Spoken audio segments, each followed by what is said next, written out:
नमस्कार दोस्तों। क्या आप महाराष्ट्र में अपने किसी डॉक्यूमेंट में नाम बदलना या नाम के स्पेलिंग को ठीक करने के लिए अपने राज्य के गज़ेट के बारे में जानना चाहते हैं? तो आप सही वीडियो देख रहे हैं। नमस्कार दोस्तों, मैं श्रीनिवास शर्मा आपका स्वागत करता हूं हमारे इस YouTube चैनल में। दोस्तों, जैसा आपको पता है कि हमारे इस YouTube चैनल में हिंदी में डॉक्यूमेंटेशन से रिलेटेड इंफॉर्मेशन और टिप्स के बारे में हम चर्चा करते हैं। तो आज हम बात करते हैं गैजेट ऑफिस के बारे में। जैसे आपको पता होगा कि यदि अगर आप अपना नाम चेंज कर रहे हैं, सरनेम चेंज कर रहे हैं, चाहे कारण कुछ भी हो, आप मैरिज हो जाने के कारण चेंज कर रहे हो, या फिर आप एस्ट्रोलॉजी न्यूमरोलॉजी के कारण चेंज कर रहे हो, या एडॉप्शन हो जाने के कारण, या फिर जेंडर चेंज करने के कारण कुछ भी हो, यदि अगर आप अपना नाम चेंज करना चाहते हैं, या फिर आपके किसी सर्टिफिकेट्स में नेम की स्पेलिंग मिस्टेक हो गई है, या फिर आप एसआरएस की सर्जरी कराकर आप मेल से फीमेल या फीमेल से मेल हो रहे हैं, या फिर एडॉप्शन के कारण अगर नेम चेंज या सरनेम चेंज कर रहे हैं, तो आपको अपने डॉक्यूमेंटेशन में नेम चेंज करना बहुत ज़रूरी है। और इसके लिए जो सबसे आसान प्रक्रिया वो है गवर्नमेंट ऑफ इंडिया की गैजेट हो या स्टेट की गैजेट हो। तो दोस्तों, गैजेट दो प्रकार से होता है। प्रत्येक राज्य भी अपना गैजेट पब्लिश करता है और केंद्र सरकार भी अपना गैजेट पब्लिश करता है। अगर हम दोनों की तुलना करें तो कई माने में सेंट्रल गैजेट जो है वो सबसे ज़्यादा महत्वपूर्ण माना जाता है, क्योंकि सेंट्रल गैजेट प्रत्येक राज्य में वैलिड हो जाता है।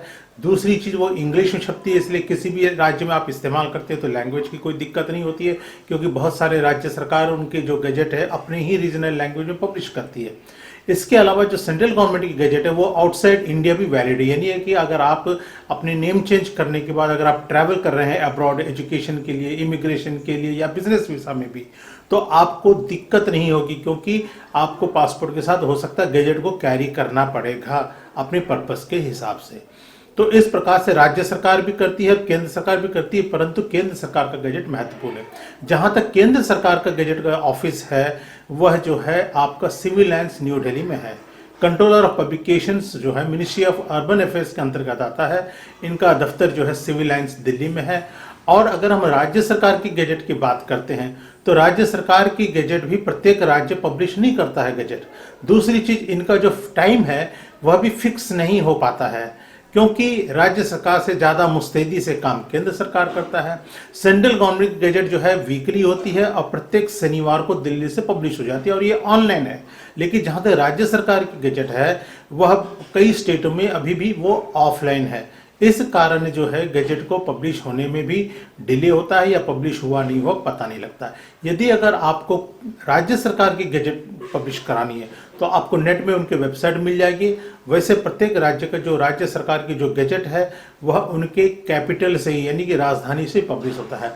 जैसे उत्तर प्रदेश की जो गैजेट है वो हो सकता है लखनऊ से पब्लिश होती है, मध्य प्रदेश की भोपाल से होती है, छत्तीसगढ़ के रायपुर से होती है, तेलंगाना का हैदराबाद से होता है। इस प्रकार से जैसे महाराष्ट्र है तो मुंबई से हो जाता है, गुजरात का है तो अहमदाबाद से। तो आपके अपने स्टेट के राजधानी में ही गैजेट का ऑफिस होगा, वहाँ पे आपको जाके संपर्क करना पड़ेगा। लेकिन अगर आप केंद्र सरकार की गैजेट कराना चाहते हैं तो ये दिल्ली में ऑफिस है और हम इसकी सेवा पूरे भारत में प्रोवाइड करते हैं।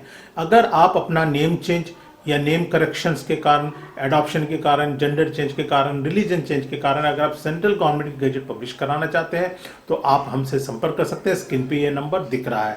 इससे संबंधित अगर आपको और ज़्यादा कोई इन्फॉर्मेशन चाहिए तो नीचे वीडियो में कमेंट्स में ज़रूर आप लिखिएगा। मैं पूरी कोशिश करूंगा आपके प्रत्येक प्रश्न का मैं जवाब दूं।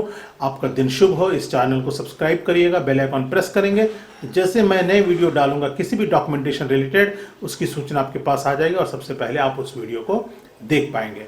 आपने इस पूरा वीडियो को देखा, इसके लिए बहुत बहुत धन्यवाद। आपका दिन शुभ हो और अगले वीडियो में पुनः आपके साथ मुलाकात होगी। तब तक के लिए विदा दीजिए। नमस्कार।